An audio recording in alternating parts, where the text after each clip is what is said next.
Hello, sixth graders. We are going to do the second half now of Chapter 15, Lesson B. This is Shirley English. So if you would have your textbook open, please, to page 618. Today you're going to be doing the sentence building exercise, and I just want you to do your best. As you know, we aren't always able to check our work as a class. So I'm just trusting that you are doing your best work. Again, some of you may know that at the end of all of this, I'm going to try to find a way to collect your workbooks. And so I will be just looking at them to see and make sure that you had understanding and comprehension of what we were doing. So what I would like you to do right now is turn to page 618 in your textbook. And let's go over our blueprint for building a sentence. Now, if you look over here on the right on my screen here, I have page 619 up on the screen, and we're going to look at that in a minute. But first, let's go through the blueprint so that you know exactly how to do this. This is something we've done before, and it's really not new, but we are going to try to use some new labels. So, reference 179, again, we're going to design and build our sentence on Classroom Practice 68. So that is the page you'll be doing it on. Number one, use these core labels: subject noun or subject pronoun, linking verb, and predicate noun, but use them only once. So I want you to use them in that order, starting out with your subject noun or pronoun, linking verb, and predicate noun. Number two, you may use other labels of other parts of speech anywhere you want in the sentence, as long as you have pattern 4 core parts in your sentence building. Okay, all right, so this is number 3, instructions for the new labels, linking verb and predicate noun. If you would read that along with me, please. First, think of a linking verb that will make sense with a predicate noun, such as is, was, am, are, and so on. And you can look back in your book if you're not sure what linking verbs you may use.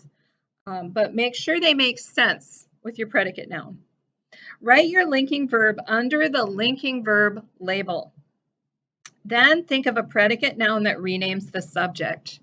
So your predicate noun will be the same thing as your subject. It is something that renames it. Okay? All right, and that will go under the predicate noun or PRN label. Write the labels in the order you choose on the labels line, and that's what we're going to look at now. And then number 5, write a word that makes sense under each label.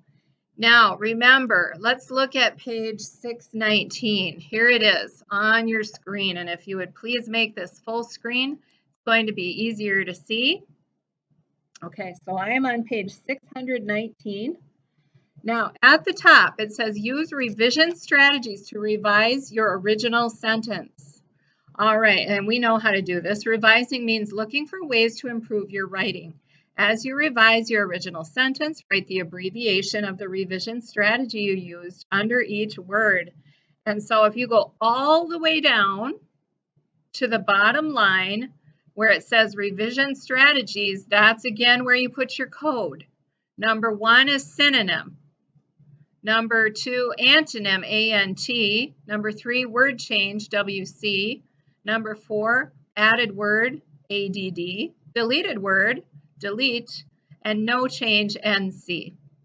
Okay, now let's read their original sentence. They've got their labels at the top. They've got article, adjective, adjective, subject, noun, linking verb, article, adjective, adjective, predicate, noun. Then they have preposition, article, adjective, adjective, and object of the preposition. Here's their original sentence. The dark cave was a good shelter during the sudden snowstorm. That's a good sentence, but obviously we can use some of our power words to change some things. So their revised sentence then was, the inviting cavern was a welcome refuge during the unexpected blizzard. That revised sentence is chock full of power words. So Now, just because I can't check it tomorrow or the next day doesn't mean that I don't want you to use some power words here. Because like I said, when I collect your workbook, I'll be looking for how well you did with those. All right, now let's look at some student tips to help you write good sentences. Number 1, use your vocabulary words, power words, a thesaurus, a dictionary to help you write your original and revised sentences. Number 2, as you go through each word of your original sentence, think about the changes and improvements you want to make. Number 3, knowing the revision strategies gives you more flexibility as you work to improve your sentences. All right, then number 4, as you revise your original sentence, keep this information in mind. Antonyms and word changes will change your sentence's meanings, and that's fine. You can certainly do that. Synonyms and no changes will keep the meaning of the original sentence. And then added words and deleted words can change the meaning of your sentence or keep it the same depending on the words you choose to add or delete. All right, so now that we've gone over that, I would like you to turn to page practice 68 in your workbook, and there's that very familiar looking graph where you are going to build me some sentences. We won't be going over one together. I want you to use your own creativity, but for practice, if you would like to, you may use the original sentence that they give you here. The dark cave was a good shelter during the sudden snowstorm. Just remember, you need to revise it and use your own creativity and thoughts to do that. If you need to find those power words in your textbook, or you could grab a thesaurus or go online and look at a dictionary. There are online thesauruses as well. So either one of those you could do online. So, all right, now tomorrow I'm not going to have a video for you to watch. I do want you to do chapter checkup. The next one is chapter checkup.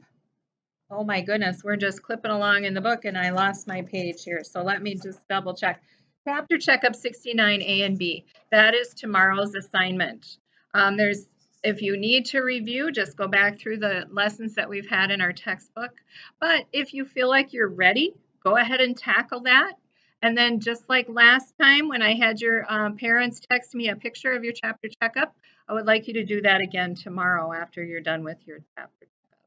So that is it for your English videos this week. Just make sure you're working hard on those practice pages, and we will see you soon.